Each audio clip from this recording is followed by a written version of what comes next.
नमस्कार प्रिय विद्यार्थीगणों। इससे पहले हमने 20 क्वेश्चनों को हल कर लिया था।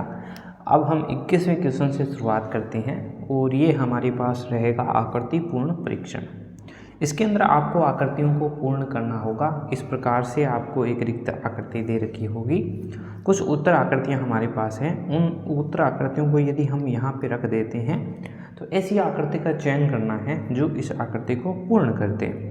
जैसा कि आप देख पा रहे होंगे, ये हमारे पास कुल 4 चित्र हैं। जैसे कि 1 नंबर भाग ये रहा हमारे पास, 2 नंबर ये रहा हमारे पास, इतना सा भाग। इस भाग को हमने मान लीजिए 3 नंबर नाम दे दिया और इस भाग को 4 नंबर नाम दे दिया। अब हमें ऐसी आकृति यहाँ पे रखनी है जो कि इस आकृति को पूर्ण कर दे। अब देखिए, सर्वप्रथम देखिए यहाँ पे कुछ आकृतियाँ मिली है। अब आप देखिए, देखने का प्रयत्न कीजिए कि यहाँ पे यदि मैं बात करूँ तो यहाँ पे एक त्रिभुज आया है कुछ इस प्रकार से, ठीक है। ये अंदर की ओर देख रहा है। यहाँ पे अभी आप देखोगे तो एक त्रिभुज है इस प्रकार से, ये भी अंदर की ओर देख रहा है। यहाँ से भी आप देखोगे त्रिभुज है कुछ इस प्रकार से, ये भी अंदर की ओर देख रहा है। इसका मतलब यहाँ पे जो त्रिभुज आएगा वो इस प्रकार से आएगा, है ना। तो देखिए प्यारे विद्यार्थियों, यहाँ पे त्रिभुज है, त्रिभुज है, त्रिभुज है, त्रिभुज है। तो यहाँ पे भी एक त्रिभुज होगा जो कि इस प्रकार से होगा, यानी कि ये आकृति यदि इस प्रकार से है तो हमारे पास जो त्रिभुज है वो कुछ इस प्रकार से होना चाहिए। बाहर की ओर हो रहा है हमारे पास, यहाँ पे अंदर की ओर है, यहाँ पे बाहर की ओर है। तो देखिए केवल एक आकृति है, ऑप्शन नंबर 3 बन रही है। यदि हम इसको यहाँ पे रख देंगे तो ये आकृति पूर्ण बना देगा एक यहाँ पे। इस आकृति को भी यहाँ पे हम पूर्ण बना सकते हैं। यहाँ से एक तीर का निशान को इस प्रकार से हम निकाल देंगे तो ये हमारे पास आकृति 3 जैसी बन जाएगी। उम्मीद करते हैं आपको समझ में आया होगा।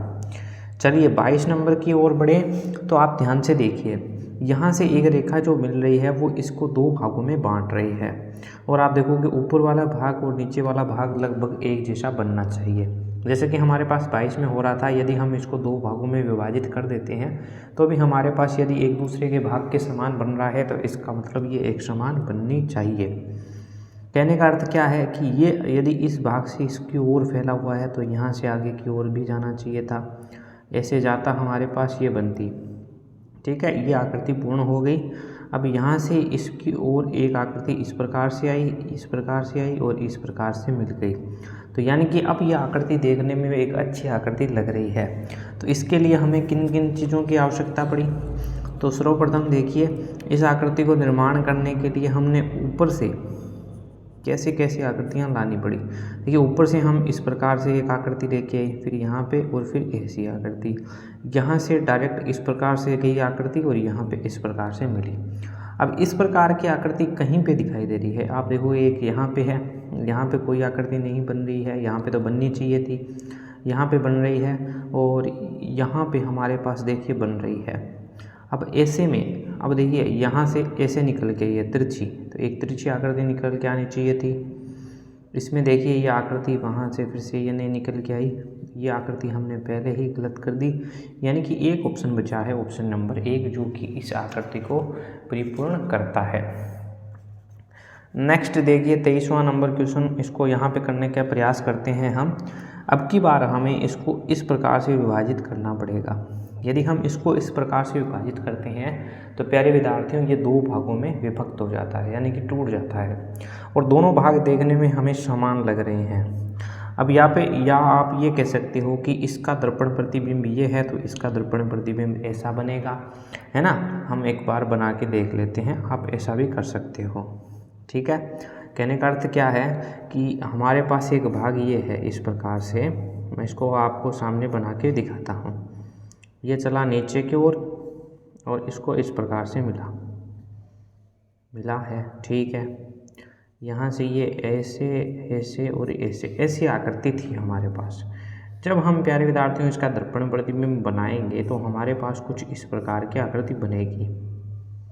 एक तो ऐसी बनेगी और एक यहाँ से ऐसी बनेगी। तो इस प्रकार की आकृति हमारे पास बननी चाहिए और इस प्रकार की आकृति आप देखोगे कहाँ पे बन रही है।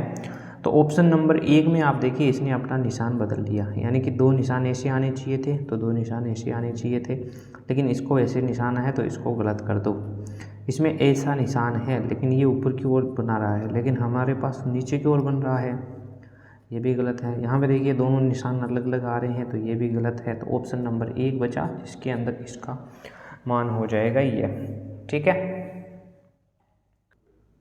देखिए 24 नंबर क्वेश्चन को ध्यान से देखिए। जब हम 1 नंबर और 2 नंबर की तुलना करें आपस में, तो ये हमारे पास एक त्रिभुज बना था, उसका उल्टा त्रिभुज हमें बनाना है। इसका मतलब है कि जो नंबर हमारे पास 3 नंबर आकृति मिलनी चाहिए वो 4 नंबर की बिल्कुल उल्टी होगी, है ना। तो ये देखिए, पहले तो हमारे पास वर्ग होगा, तो वर्ग सभी के अंदर है। तो यहाँ पे देखिए ये इस प्रकार से आकृति है, तो इनका चिन्ह आपस में बदलेगा। किस प्रकार से कह रहे हैं कि अब की बार ये नहीं आएगा, ये इस बार है, तो इनको अगर हम उलट देंगे तो हमारे पास कुछ इस प्रकार के चिन्ह आने चाहिए, है ना। उलटने से इस प्रकार के चिन्ह आने चाहिए। इसमें देखिए ये इसके जैसा आकृति है, तो ये थोड़ा काट दूँ, ठीक है। ये उलट गई है तो बिल्कुल ये आकृति हो जाएगी। अन्य में क्या हो रहा है, ये दोनों एक जैसे बन चुके हैं, लेकिन इसमें और कोई परिवर्तन नहीं हुआ था, केवल आकृति को बदला गया था।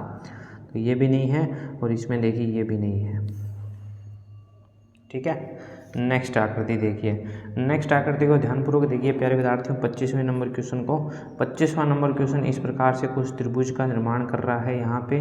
तो इसका मतलब यहाँ पे भी एक त्रिभुज का निर्माण होगा। यदि हम इसको कहें 1 नंबर, इस कोने को कहें 2 नंबर, इस कोने को कहें 3 नंबर, इस कोने को कहें 4 नंबर, तो आप देखोगे कि यहाँ से 1 नंबर कोने से 2 रेखाएं निकली है, 2 नंबर कोने से 2 रेखाएं निकली है, 3 नंबर कोने से 4 नंबर कोने से निकली है। इसका मतलब 3 नंबर कॉर्नर ये है, यहाँ पे ये रहेगा, ये रहेगा और ये रहेगा।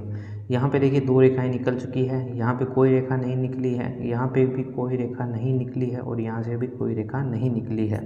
तो इसका मतलब केवल एक ऑप्शन है, जो कि यहाँ पे 2 रेखाएं हमें निकलती हुई दिखाई दे रही है, जैसे कि आप देख सकते हो। उसी प्रकार 26वें क्वेश्चन को इसी प्रकार से हम करेंगे। 1 नंबर कोना, 2 नंबर कोना, 3 नंबर कोना और 4 नंबर कोना। अब ध्यानपूर्वक देखिए, ये हमारे पास इसको मानते हैं 5 नंबर कोना, किसको, बीच वाले को। अब देखिए सबसे पहले एक रेखा है 1 से 5 की तरफ, 2 से 5 की तरफ, 4 से 5 की तरफ, यानी कि 3 से 5 की तरफ होनी चाहिए। यानी कि एक रेखा इस प्रकार की हमें मिलनी चाहिए। ठीक है, किस प्रकार की, तो देखिए आप यहाँ पे ये तो है 5 नंबर कोना और ये है 3 नंबर कोना, इस प्रकार की। इसमें इस प्रकार की रेखा है। इसमें देखिए यहाँ से प्रारंभ हुई लेकिन यहाँ तक पहुँची नहीं। ठीक है, इसमें भी यहाँ पे देखिए, यहाँ से देखिए सभी रेखाएं छू रही थी 5 नंबर को, यहाँ पे कोई रेखा नहीं छू रही है, यहाँ पे छू रही है। अब 2 बात रह गई, एक तो ये रह गई, एक ये रह गई। दूसरी चीज़ देखिए कि यहाँ पे इस प्रकार से हमारे पास एक रेखा बन रही थी, लेकिन यहाँ पे एक त्रिभुज के जैसा बन रही है, लेकिन यहाँ से हमारे पास एक आयत के जैसी बननी चाहिए थी। अब यहाँ पे तो त्रिभुज बन रहा है तो इसको काटो, यहाँ पे एक बन रही है आकृति, बिल्कुल ये ऑप्शन हो जाएगा। तो देखा आपने किस प्रकार से हमने इनके क्वेश्चनों को हल किया। इसी प्रकार से आपको इन क्वेश्चनों को हल करना है। कुछ क्वेश्चंस रह जाएंगे जिनको आप हल कीजिएगा। तो आपसे मुलाकात करते हैं एक आगामी वीडियो के अंदर।